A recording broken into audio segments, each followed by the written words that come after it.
The latest film in the Conjuring extended universe is in theaters now, and we are having none of it. Here's our review.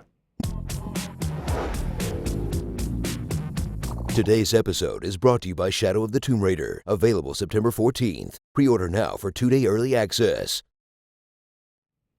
Hello, everybody. I'm Dan Murrell. And I'm Roth Cornet, and I like the idea of the Conjuring extended universe that is now being created. CJEU. I'm putting the J in there just because. The Nun is out. Nun's Highly out. anticipated. We have all seen the jump scare advertisements, and you know what? This is what I will say that it has going for it. The advertisement was not false. Truth in advertising, so we'll give it points for that. Yes. Maybe was, only that. Yeah, man. You know, Conjuring 2, the Nun was so effectively used, and it was like, when they said they were making a Nun movie, I was like, that's a good idea. That was a really scary character in that movie. What a waste. What an absolute waste. There was an opportunity, I agree with you, to sort of talk about the origin story of the nun itself, but that's actually not what the movie did. It follows three characters, and most centrally, Tasia Farmiga's character, who is a nun in her own right, and is, of course, related to, she is the sister, much younger sister of Vera Farmiga. The actress. The actress of the Conjuring franchise. So it felt to me, I think what I was expecting to see was an evolution of a character that then landed them in this space that connected to the Conjuring universe, if all of that makes sense. Yeah. We got instead a very fragmented, tonally disjointed film that, Joe Starr in his interview with Corin Hardy, who's the director of this film, Corin said that the movie that made him want to make movies was Evil Dead 2. Well, that's all over this movie. Definitely. It is not an homage to Evil Dead. It's just straight riffing on it in a lot of respects. But it doesn't necessarily, it ends up being sort of vignettes of Evil Dead-like moments that don't really coalesce into a whole that leaves you feeling anything. And shockingly, it's not scary. The jump scares didn't even get me. Well, see, the jump scares got me because I'm a wimp about jump scares, but that's all it has. And they're not just regular jump scares. It is literally like, I swear this happens 20 times in the movie. It is just, you talk about vignettes, it's like they're not even different vignettes. It is a series of scenes, and I'm not exaggerating when I say this was repeated at least 10 to 15 times, of someone walking down a hallway with a candle or a torch or a light, and the soundtrack gets really silent, and then boom! And it's not even like something jumps out. It's literally the soundtrack just goes boom! Yeah. Like they're the loudest jump scares because It's a cheat. It's a cheat. It's an so absolute cheat because they unearned. make the jump scares are so telegraphed Yeah. that I feel like they knew that even that to make you jump, it just had to be sheer volume. Exactly. They have to, and that's what happened in the trailer for it. Every time Yeah. I saw it in the theaters, I would get angry because the volume would boost so high that my ears were jarred. And that's exactly what this movie relies upon. It's a total cheat. It's not actually even a jump scare that scares you because of the surprise. The surprise, to your point, you see it coming each and every time. Add to that, there is, for a movie that's trying to have any kind of logical through line about what's happening in this location, it is very disconnected. Yeah. There is no logic to the choices, to the history, to what's coming before and after, to how the demon behaves. I have a theory about this movie, and I mean, there are so many things in this movie that are set up for it to go a certain way, from the casting to certain aspects of the characters that they show. Like, there's one through line, there's one path that it seems very obvious that the movie is going to take. And then you get to where you're going, and it doesn't take that path. It doesn't do that. And doesn't tie in at all in Yes. any way. And it seemed to me as if they had made the movie with the intention of going this direction, and either it was shot one way and they changed it, or they changed the script, but they had so much stuff leading up to it that they couldn't alter that. But it's so disconnected because I'm with you. Like, I kept waiting for it to be like, and here is the key fulfillment. Yeah, here is how it fits into this overall universe.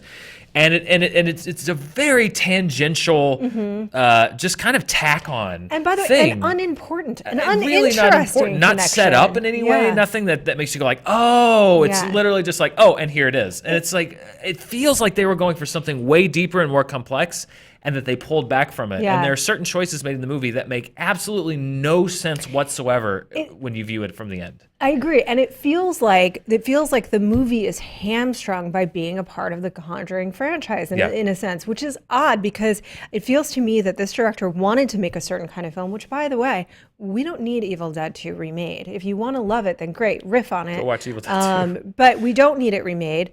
And by the way, Evil Dead was remade a couple of years ago by Fede Alvarez. But the point, so it felt like he wanted to do this one thing. They were sort of forced down this other track because they have this extended universe now. The two never really cohere.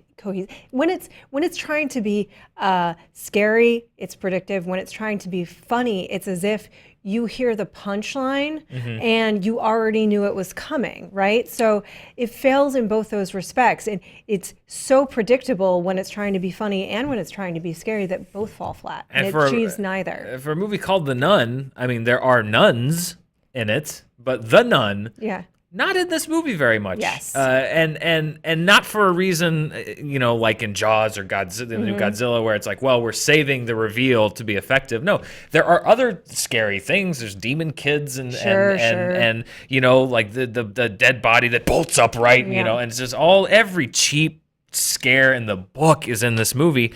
And you wait and wait and wait for that. That's the nun. Here comes the nun. Here comes the nun. And then when the nun gets there, it's so kind of fleeting lackadaisical. and you've seen everything in this movie you've seen before. There were a couple, I guess, of cool. Like you said, it's I guess. The appeal is on the Evil Dead level, where there's some cool creature feature kind of work. There are a couple of interesting looking monsters, but nothing you really. To your point, it's all riffing on and don't get me wrong, homage can be great, you know, and everything really does build on what came before. But you also need to twist, and you need to create and bring something new to the table, or pointedly riff, make a comment. It's not doing none of that, and it's a movie that I think ultimately does nothing. It doesn't scare you. It doesn't make you laugh. There's not a lot of pathos in it. You're not left sort of haunted by it. It is a oddly, what The Nun was a blank slate of a visual image that was very, very scary. And that's been sort of defanged. That's not even scary anymore because you gave me too much information and none of it was interesting. Yeah, this is a shadow of what the Conjuring films themselves are, and this for me was easily the worst of the spinoff of the two Annabelle movies. This was easily worse than both of those, and it's going to be the biggest success as far as opening weekend looks like because they've built such a brand.